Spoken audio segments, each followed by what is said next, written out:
যত সময় গড়াচ্ছে পাকিস্তান ভয় পাচ্ছে, দিশেহারা হচ্ছে, উন্মাদের মতো ব্যবহার করছে। ট্রাকের পেছনে লেখা থাকে জানেন, দেখবি আর জ্বলবি লুচির মতো ফুলবি। পাকিস্তানের অবস্থা এখন ঠিক সেই লুচির মতো। পাকিস্তানের লোকেরা হ্যাশট্যাগ দিয়ে লিখতে শুরু করেছে, রিজাইন আসিফ মুনির। পাকিস্তানেরই একজন লিখছেন, ভারত যদি লাহোর দিয়ে নয় ৮ ঘন্টার মধ্যে লাহোর ছেড়ে দেবে। তুর্কিরা ছাড়া পৃথিবীতে কেউ নেই, না মার্কিন যুক্তরাষ্ট্র আছে, না রুশ আছে, না চীন আছে, না ইসরায়েল আছে, কোনো দেশ পৃথিবীর ওদের সঙ্গে নেই।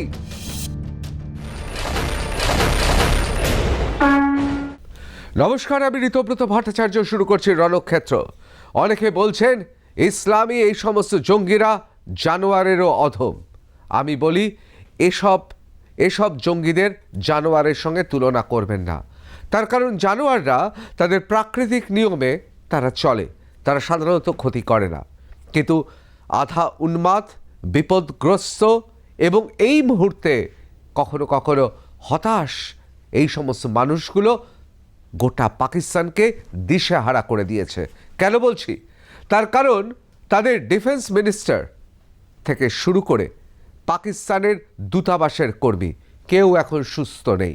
কেউ কেউ বলছেন মনুষ্যরূপী জানোয়ার আসিফ মুনির, তিনি 5 পেগ খেয়ে ইসলামাবাদে বক্তৃতা দিয়েছেন।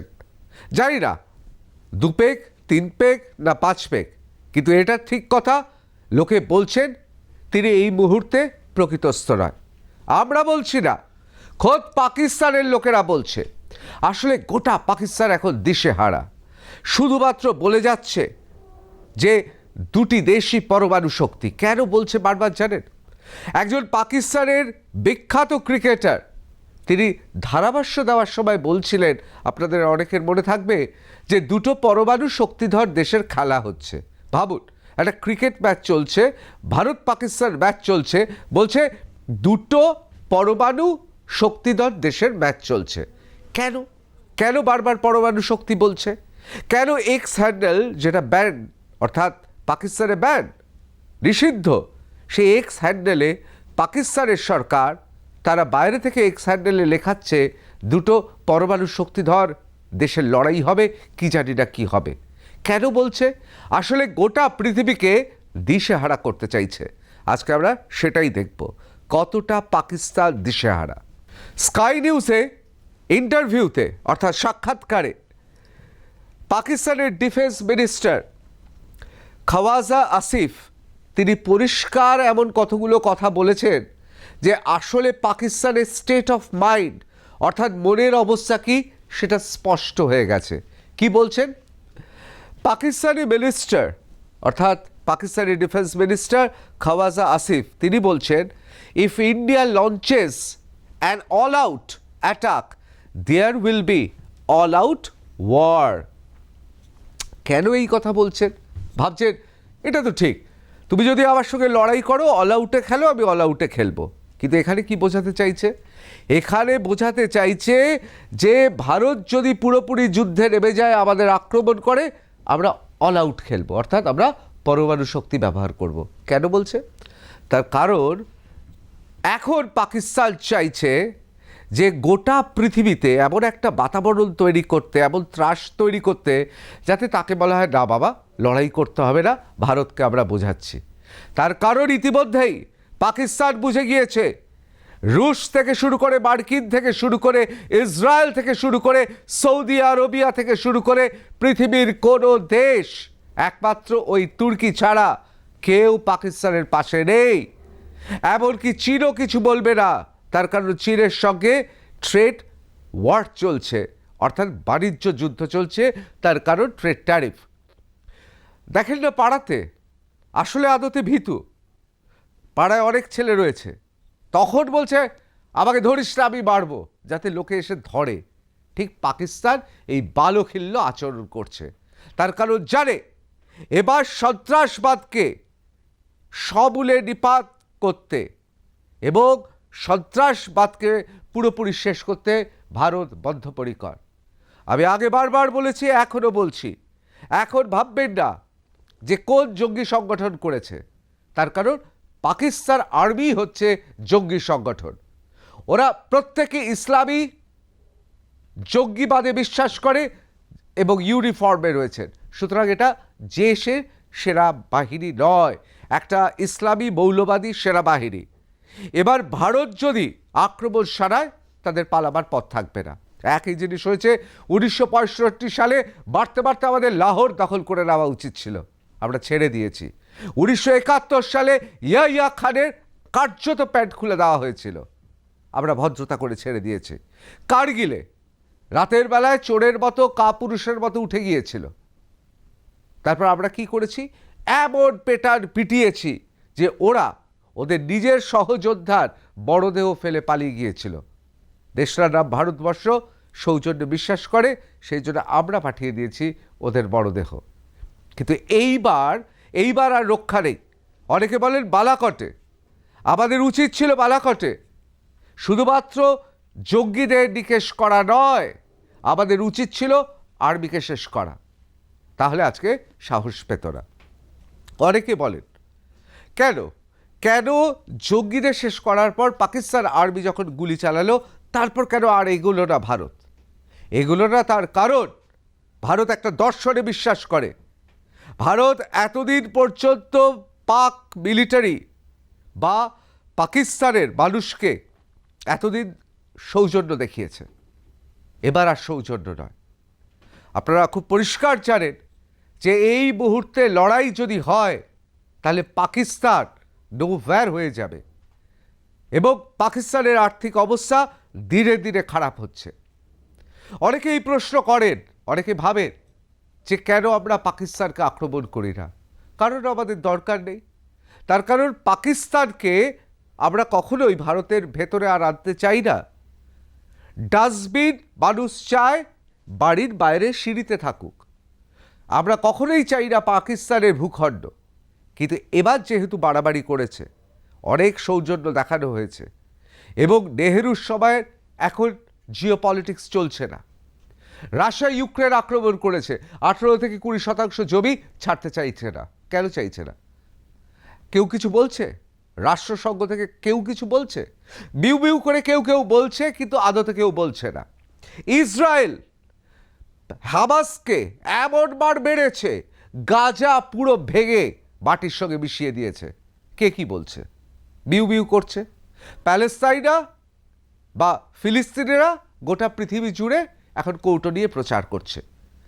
আমি আগেও বলেছি, আরেকবার বলছি, ভারতের সেনাবাহিনী যখন ঢুকবে, ওই হামাসের যে দশা করা হয়েছে, হামাসের নেতাকে যেভাবে মারা হয়েছে, ঠিক সেইভাবে পাকিস্তানের এই সমস্ত জঙ্গি সেনা প্রধানদের এইভাবেই মার খেতে হবে, সেটা বুঝে গেছে। আর বুঝে গেছে বলেই পাকিস্তানের প্রতিরক্ষা মন্ত্রী তিনি কি বলছেন, যে তিনি আড়ালে আবডালে বলতে চাইছেন যে দরকার হলে আমরা শেষ অবধি লড়ব। অর্থাৎ এই লড়াই কিন্তু মুখের কথা নয়, অর্থাৎ পরমাণু অস্ত্র ব্যবহার করব। আরে আদৌ তোদের পরমাণু অস্ত্রগুলো ঠিক আছে নাকি সেটা জানিস? পরমাণু অস্ত্র রাখতে গেলে কি কি দরকার হয় জানিস? কত টাকা খরচ হয়, কত রিঅ্যাক্টর লাগে, কত বিভিন্নভাবে এইটাকে প্রিজার্ভ করে প্রতিদিন জ্বালিয়ে রাখা, এটারই তো বিশাল খরচ। তোরা তো পলিথিনে, মানে গ্যাস পলিথিনে নিয়ে এখন রান্না করছিস। সন্দেহ আছে পরমাণু শক্তিধর বলিস, তোদের মালপত্র সাজ সরঞ্জাম কতটা আছে সে সন্দেহ কিন্তু আছে ভারতের। এবার চলে আসি যে স্কাই টিভিতে, অর্থাৎ স্কাই নিউজে, skies ইয়েলদা Hakim ask Pakistan's Defense Minister Khawaja Asif how Pakistan will respond if India launches a series of air strike. অত্যন্ত নামী উপস্থাপিকা এবং তিনি আফগানিস্তানের, মানে তার সঙ্গে আফগানিস্তানের যোগাযোগ আছে, তার কারণ তার পূর্বপুরুষরা আফগানিস্তানে ছিলেন। তিনি জানেন পাকিস্তানের প্রতিরক্ষা মন্ত্রী কি বলতে পারে, তিনি জানেন পাকিস্তান ভয় পেয়েছে, শুধু বাজিয়ে একবার দেখছিলেন। শুধু তাই নয়, কতটা দিশেহারা হয়েছে বুঝতে পারছেন? কতটা দিশেহারা হয়েছে, তা না হলে যখন তাকে স্পষ্ট প্রশ্ন করা হয়েছে আপনারা তো সন্ত্রাসবাদের আতুরঘর, পাকিস্তান তো সন্ত্রাসী তৈরি করে, পাকিস্তান তো সন্ত্রাসীদের ফান্ড করে, তখন বলছে না আমরা ফান্ড করি না। পৃথিবীর শক্তিধর দেশগুলোর নাম করে বলছে ওরা আমাদের বলেছিল বলে করেছি। আরে টাকা খেয়ে তো সন্ত্রাসবাদীদের তৈরি করেছিলি, এক প্রকার তো স্বীকার করলি। এবার আসি পরের স্লাইডে। এতক্ষণ তো শুনলেন পাকিস্তানের প্রতিরক্ষা মন্ত্রীর মাথাটা গেছে, গেছে মানে ভয় যা হয়, প্যানিক অ্যাটাক হয়েছে। এবার আসি তার থেকে নিচু স্তরের, মানে সেই তুলনায় চাকর বাকর, তার কথায়। লন্ডনে থাকতেন, নাইট ক্লাবে যেতেন, ইতিমধ্যেই তার চরিত্রের সম্পর্কে যা জানা সবাই জেনে গেছে। সে ভারতীয় সাংবাদিকদের দেখে লন্ডনের দূতাবাস থেকে বলছে, অর্থাৎ গলা কাটবো। আইএসআই জঙ্গি শুধু নয়, এর পূর্বপুরুষরা অনেকে বলছেন শুধুমাত্র মৌলবাদী ছিলেন না, গলা কাটতে অভ্যস্ত ছিলেন। এবং যা শোনা যাচ্ছে এ নিজেও ইসলামিক স্টেটের ভক্ত। এই যে কি করে ইউরোপের সুসভ্য জগতে এরকম জানোয়াররা ওখানে ঢুকে পড়ে আমি জানি না। মানে ইউরোপে এই ধরনের জানোয়ার ঢুকে পড়েছে ঠিক আছে, এখনো বার করছে না কেন, এটা নিয়ে প্রশ্ন আছে। দেখতে পাচ্ছেন তো হাতটা, গলা কাটবো। এখন প্রশ্ন হচ্ছে কে কার গলা কাটবে। একবার ইন্ডিয়ান আর্মি ঢুকলে কে কার গলা কাটবে সেটা কিন্তু দেখা। এতদিন ইন্ডিয়ান আর্মিকে দেখে এসেছে এক রূপে, এবার দেখবে ভয়ঙ্কর রূপে। এবার এখানে পরিষ্কার লিখেছে Pakistan official in UK seen making throat slit gesture at Pahalgam attack protesters. অর্থাৎ যারা সেখানে প্রোটেস্ট করছেন এবং সেখানে সাংবাদিকও রয়েছে তাদের দেখাচ্ছে, এবং এই ভিডিওটা ইতিমধ্যে ভাইরাল। এক কথায় বলতে গেলে যে সেনাপ্রধান, তার মাথা তো আগেই গিয়েছিল। ইসলামাবাদে প্রবাসী, অর্থাৎ যে সমস্ত পাকিস্তানিরা প্রবাসী তাদের বলতে গিয়ে এমন কথা বলে ফেললেন এবং হিন্দু মুসলমান ভাগ করে ফেললেন, এবং হিন্দু বিদ্বেষী তিনি কতটা সেটা বললেন। তারপরেই কাশ্মীরে প্যান্ট খুলে হিন্দু বেছে বেছে মারা হলো। তারপর গোটা পাকিস্তানে যারা রয়েছে তাদের মাথা গিয়েছে। তার কারণ কি? শুধু কি ভারত ভীতি, না অন্য কিছু আছে? আসবো পরের স্লাইডটা দেখে।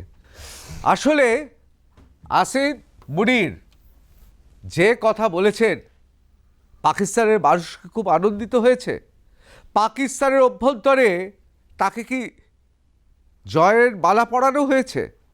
সত্যি কি পাকিস্তানিরা তাকে সমর্থন করছে? এই প্রশ্নটা আমাদের অনেকেরই রয়েছে। ভারতীয়রা তো ছ্যাঁচা করছে, ঠিক আছে, সেটা তো করবেই। তার কারণ এরকম যদি একটা উন্মাদ সেনাপ্রধান, তবে আমার সেনাপ্রধান বলতে একটু আপত্তি আছে, বলা উচিত ইসলামিক জঙ্গি সংগঠন সেনা বাহিনীর ইউনিফর্ম পরেছে। আসিফ মুনির আসলে তো কাপুরুষ। আপনাদের আগেই বলেছি যে অভিনন্দন বর্ধমানকে যখন তারা ধরে রেখেছে, আমাদের রাজস্থানে যখন তাদের দিকে তাক করা আছে, এই খবর পেয়ে এবং রয়ের তৎকালীন প্রধানের ভারতবর্ষ থেকে যে ফোনটা পেয়েছিল, তাতে এমন অবস্থা, বেল্ট লাগাতে লাগাতে ছুটেছিল ইমরান খানের কাছে, গিয়ে বলছে এক্ষুনি ছেড়ে দিতে হবে। সুতরাং বুঝতে পারছেন তো কত ধারে কত চাল। যাই হোক, পাকিস্তানে কি বলছে? Pahalgam attack triggers online protest against Pakistan army chief. তার কারণ এই জঙ্গিরা যা করে দেখিয়েছে, জঙ্গির প্রধান অর্থাৎ পাকিস্তানের সেনা প্রধান তিনি তাই বলেছেন। Following the Pahalgam terror attack that kill 26 people on April 22nd, an online protest against Pakistan Army Chief General Asif Munir has begun with some demanding Munir's removal from the leadership. এমনিতেই শিয়া সুন্নি ভাগে সংখ্যাগরিষ্ঠ পাকিস্তানি সেনা তারা আসিফ মুনিরকে পছন্দ করেন না। অনেকে বলছেন তাদের এই ভোকাল টনিকে তিনি দেখাতে চেয়েছেন না আমি সেই সেনা প্রধান, আমি নেতৃত্ব দেব। এখন খোদ পাকিস্তানে মুনিরকে সরানোর কথা বারবার জোর দিয়ে বলা হচ্ছে। Terror attack in Pahalgam sparks outrage against Pakistan Army chief. অবশ্যই আর্মি চিফ তার বিরুদ্ধে ক্ষোভ এসছে। Pakistanis defy X ban. আসলে পাকিস্তানে এক্স হ্যান্ডেল অর্থাৎ টুইটার কিন্তু ব্যান, কিন্তু ডিমান্ড আসিফ মুনির রেজিগনেশন, সেই টুইটারেই একাধিক মানুষ টুইট করছেন এবং তাদের মধ্যে অনেকেই পাকিস্তানের। Indian users blame Pakistan for Pahalgam attack on X handle. এটা তো স্বাভাবিক, ভারতীয়রা তো গোটা পৃথিবী থেকে, অনাবাসী ভারতীয় এবং গোটা পৃথিবী তারা তো এক্স হ্যান্ডেলের নিন্দা করছেনই। The recent terror attack in Kashmir Pahalgam has triggered a massive wave of outrage against Pakistan Army Chief General Asif Munir, with people accusing him of orchestrating the shooting that killed 26 people and injured 70 others. আসলে এই অভিযোগটা তার বিরুদ্ধে উঠছে, গোটা বিশ্বে উঠছে, এটা ভারতবর্ষে শুধু নয়, এমনকি খোদ পাকিস্তানে উঠছে। অনেকে বলছেন, পাকিস্তানের জনগণ বলছেন যে দৃষ্টি ঘোরানোর জন্যে আসিফ মুনির এই ঘটনা ঘটিয়েছে। আসলে ওসামা বিন লাদেনের মতো একজন ভয়ঙ্কর, যদি ওসামা বিন লাদেনের সঙ্গে ক্লাস বা শ্রেণীগতভাবে তফাৎ আছে, সেই হিসেবে চাকর বাকর, কিন্তু তা সত্ত্বেও এ হতে চাইছে গোটা পৃথিবীতে সন্ত্রাসবাদের একজন অভিভাবক। এছাড়াও বিভিন্ন জায়গায় পাকিস্তানের লোকেরা তাদের ওখানে এক্স হ্যান্ডেল ব্যান, কিন্তু তারা ইতিমধ্যেই হ্যাশট্যাগ দিয়ে লিখতে শুরু করেছে, রিজাইন আসিফ মুনির, হ্যাশট্যাগ রিজাইন আসিফ মুনির, হ্যাশট্যাগ পাকিস্তান আন্ডার মিলিটারি ফ্যাসিসিজম, অর্থাৎ মিলিটারি ফ্যাসিস্ট শক্তির উদ্ভব হয়েছে। আবার হ্যাশট্যাগ দিয়ে লিখছে আনডিক্লেয়ার্ড মার্শাল ল, অর্থাৎ সেখানে কোনো আর 21শে আইন চালু হয়ে গেছে। হ্যাশট্যাগ বয়কট ফৌজি ধান্দা, অর্থাৎ আসিফ মুনিরের ধান্দাকে বলছে ফৌজি ধান্দা। সুতরাং আসিফ মুনির খুব একটা সুখে নেই। পাকিস্তানের বিভিন্ন যারা পদে বসে আছেন তারা এবার ভয় পেতে শুরু করেছেন, কারণ খেপছে খোদ জনতা। আপনারা সবাই জানেন, পাকিস্তানে যেহেতু বেশ কয়েক বছর ধরে গরু ছাগলের রাজ চলছে, আসলে যেভাবে 21শে আইন সেখানে বলবৎ রয়েছে এবং সন্ত্রাসবাদী ইসলামিক জঙ্গি সংগঠনগুলো যেভাবে বিভিন্ন জায়গায় গেড়ে বসেছে এবং সেনাবাহিনী থেকে শুরু করে গোয়েন্দা বিভাগ অর্থাৎ আইএসআই এবং অবশ্যই সেখানে যারা রয়েছেন নেতৃত্ব দিচ্ছেন বিভিন্ন জায়গায়, তারা যেহেতু ইসলামিক জঙ্গি, সেই জন্যে সেখানে শুভবুদ্ধি সম্পন্ন মানুষ পাকিস্তানের তারা অনেকেই পালিয়েছেন। যেদিন পাক সেনাপ্রধান ইসলামাবাদে কয়েক পেক্ষে ভুলভাল বকলেন, ঠিক সেদিনই পাকিস্তানের একজন অত্যন্ত বলা যেতে পারে বুদ্ধিমান, বুদ্ধিদীপ্ত সাংবাদিক, লেখক, ইন্টেলেকচুয়াল, তিনি তখন প্যারিসে বসে একটা টুইট করেছিলেন। সেই টুইটটা আমরা দেখিয়েছিলাম, তার নাম ছিল তহা সিদ্দিকী। তিনি এই মুহূর্তে প্যারিসে রয়েছেন, তার কারণ পাকিস্তানে ঢুকতে পারছেন না। একবার দেখে নেব সেদিন, অর্থাৎ পাক সেনাপ্রধান আসিফ মুনির যেদিন বলেছিলেন আজগুবি সব কথা, ভুলভাল কথা, একবার দেখে নেব সেদিন তিনি কি বলেছিলেন। Pakistan army chief general Asif Munir spews hate against Hindus and propagates the two-nation theory. তিনি হিন্দুদের বিরুদ্ধে বিষোদ্গার করছেন এবং টু নেশন থিওরিকে বাড়িয়ে নিয়ে যাচ্ছেন, which failed in 1971. 1971 সালেই এই উপমহাদেশে টু নেশন থিওরি ফ্লপ করেছিল, অকেজো হয়েছে, পরিত্যক্ত হয়েছে। কেন? তার কারণ বাংলাদেশের জন্ম। When Bangladesh got independence from Pakistan, Bangladesh যখন পাকিস্তানের কাছ থেকে স্বাধীন হলো, he asserts that children must be taught such falsehood since it's easier to brainwash youth. তিনি বলছেন লজ্জাজনক, তার কারণ বাচ্চাদের, মুনির যে কথা বলছেন, নাসিম মুনির বলছেন যে বাচ্চাদের এই কথা শেখান, প্রজন্মের পর প্রজন্ম পাকিস্তানের জন্ম ইতিহাস, সৃষ্টি কী করে হলো সেই সৃষ্টি তত্ত্ব অর্থাৎ টু নেশন থিওরি শেখান। তিনি বলছেন এটা লজ্জাজনক, বাচ্চাদের ব্রেন ওয়াশ করার এই ধরনের ঘটনা এবং হিন্দুদের প্রতি তার বিদ্বেষমূলক আচরণ লজ্জাজনক। কেউ বলছেন না, একজন পাকিস্তানি বলছেন, প্রগতিশীল পাকিস্তানি বলছেন, যিনি লেখক, সাংবাদিক, তার টুইট আপনাদের দেখালাম। এবার আসি এক্স হ্যান্ডেলের আরেকটা টুইটে, যেটা ইতিমধ্যেই গোটা পৃথিবীর নজরে এসেছে। অত্যন্ত উইটি অর্থাৎ হাস্যরস রয়েছে, বুদ্ধিদীপ্ত। কি? পাকিস্তানেরই একজন লিখছেন, তার টুইটে লেখেন NMA, তিনি লিখছেন দ্য ফানিয়েস্ট শিট ইজ, সবচেয়ে মজার ব্যাপার হচ্ছে, there is absolutely nothing India can threaten us. India আমাদের কিছুতেই হুমকি দিতে পারবে না। With that we aren't already suffering from at the hands of our government. আমাদের আর কি বঞ্চিত হতে হবে, আর কি হারানোর আছে? আমরা আমাদের পাক সরকারের জন্য এমনিই তো সর্বস্বার্থ, তাহলে ভারত আমাদের কি করে থ্রেট করছে, ভারত আমাদের কি ক্ষতি করতে পারবে, আমরা এমনিই তো শেষ হয়ে গেছি। তিনি তারপর লিখছেন একেবারে সরাসরি তার ভাষায়, পানি রোক লঙ্গে, পানি অর্থাৎ জল আটকে দেবে, ওয়েসি হি নেহি আতা, এমনিই তো আসে না। বার দুগে হামারি গভর্নমেন্ট বার হি রহি হ্যায়, বাড়বে আমাদের সরকার তো এমনি আমাদের মেরে রেখেছে।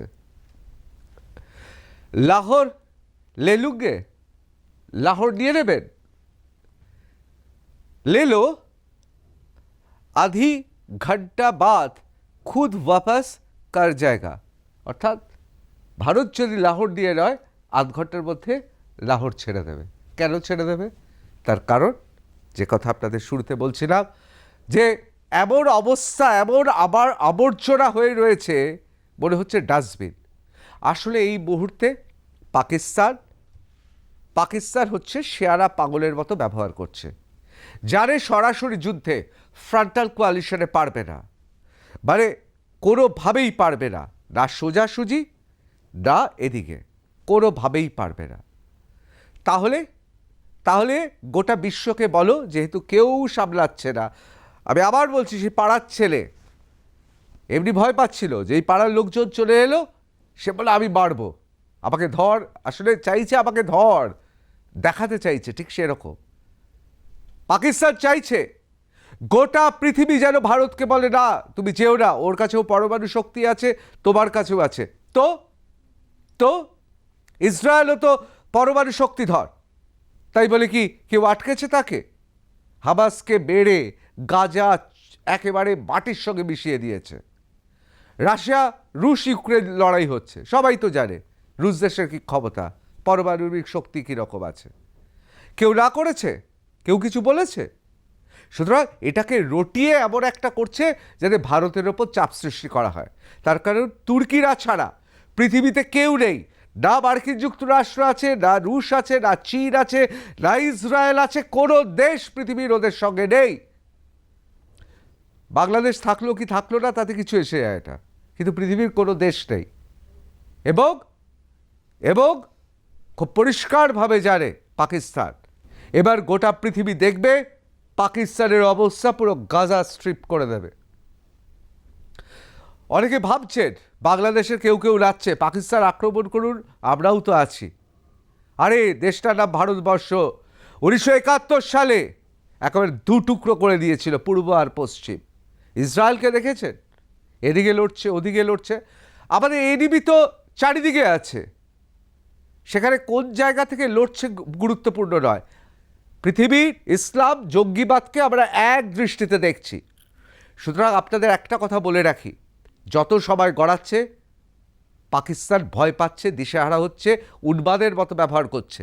তবে এক্ষেত্রে একটা কথা বলি, ট্রাকের পেছনে লেখা থাকে জানেন, দেখবি আর জ্বলবি লুচির মতো ফুলবি। পাকিস্তানের অবস্থা এখন ঠিক সেই লুচির মতো, ওরা লুচির মতো ফুলছে, আর ফাটলেই সব শেষ। জয় হিন্দ।